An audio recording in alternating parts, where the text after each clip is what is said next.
Good afternoon. I wanted to give an update on a situation that's going on in Puerto Rico with Medicare Advantage plans. Um, and it's disgusting the way they treat the Medicare Advantage people, the Medicare people, period. If you live in Puerto Rico, you, you, you, your entire life you worked and you paid for the Medicare insurance. Yet when you're in Puerto Rico, you don't get the full benefits of it simply because you're living in Puerto Rico. I mean, that doesn't get any more racist than that. But then on top of that, and I'll give you an example. You can't. I have two people in my house. I had to move from Florida to Puerto Rico to take care of my auntie who's sick, and my cousin, her daughter, who's been bedridden for a long time. She's handicapped. She's 42 years old. So we have two people who are bedridden in the house, and we have not been able to get um, a nurse or a person, a caretaker, like Medicare people are entitled. Somebody to come and help them out in the house and change their diaper or clean the house or something like they're entitled to. But you're if you're living in the continental United States, you do get those benefits. But here you have to go. They don't give you the benefits. So the state, Puerto Rico is not a state; it's a commonwealth. But yet we pay the whole shebang when it comes to Medicare and FICA taxes.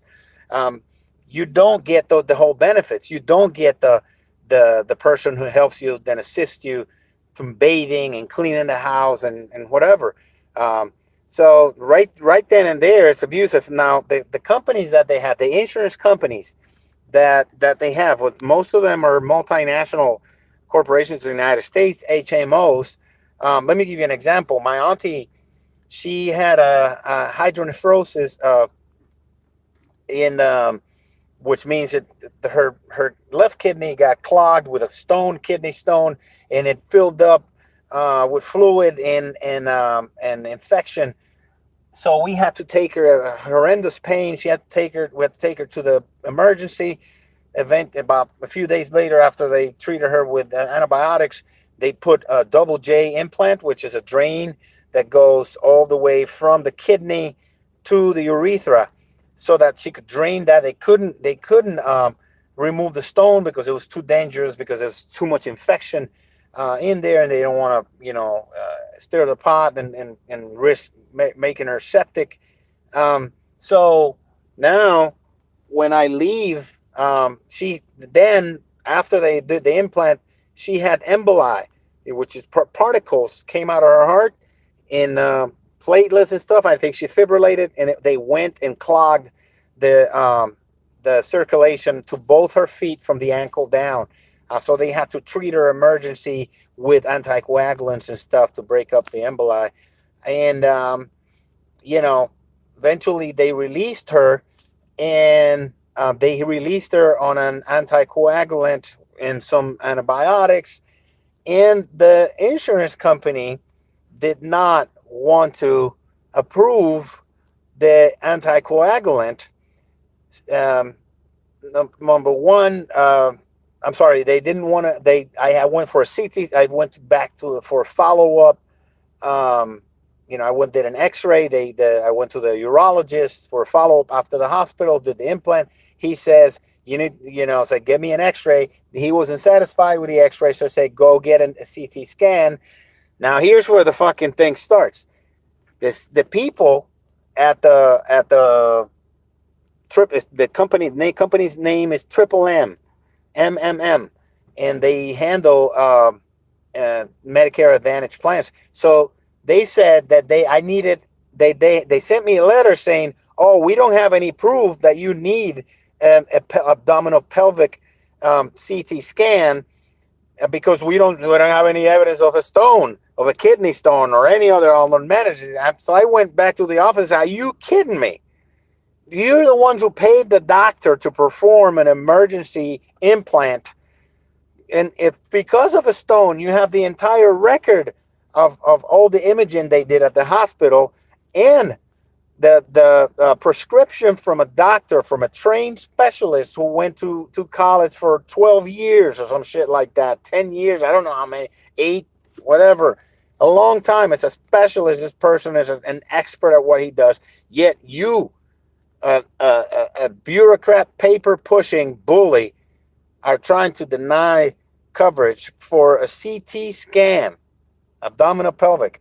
So I had to, I threatened to sue them right away. They, in about not even 8 hours, they had approved it.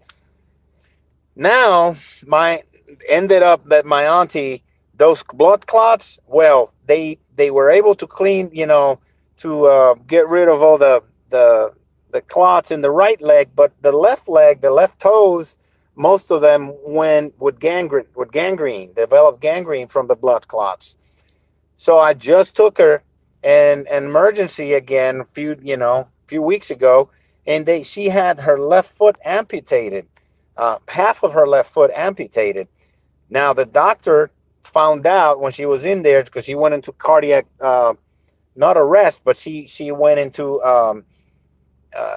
cardiac insufficiency and was choking and couldn't breathe and fluid. So she went into a congestive heart failure because their echocardiogram that they did revealed that she has left ventricular insufficiency. So she's only at 37% ejection fraction, and 40 is considered heart disease, extreme. And they had to digitalize her, which is they treated her with digoxin, which is it increases the pumping power of the heart so that she pumps better, and they put her on diuretics.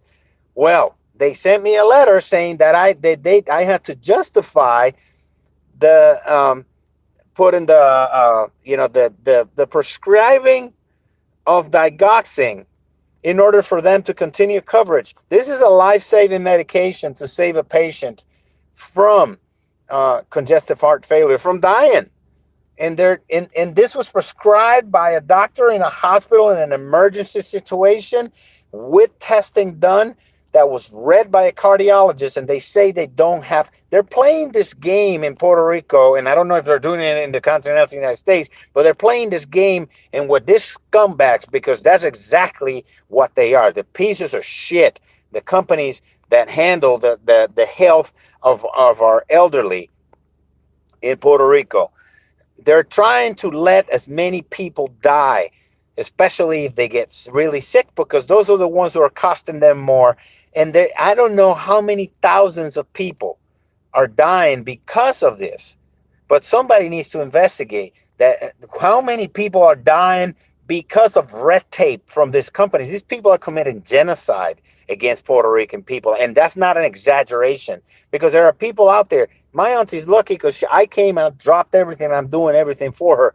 But, there are a lot of people, old people, who don't have anybody. They're laying in a bed in Puerto Rico, and no one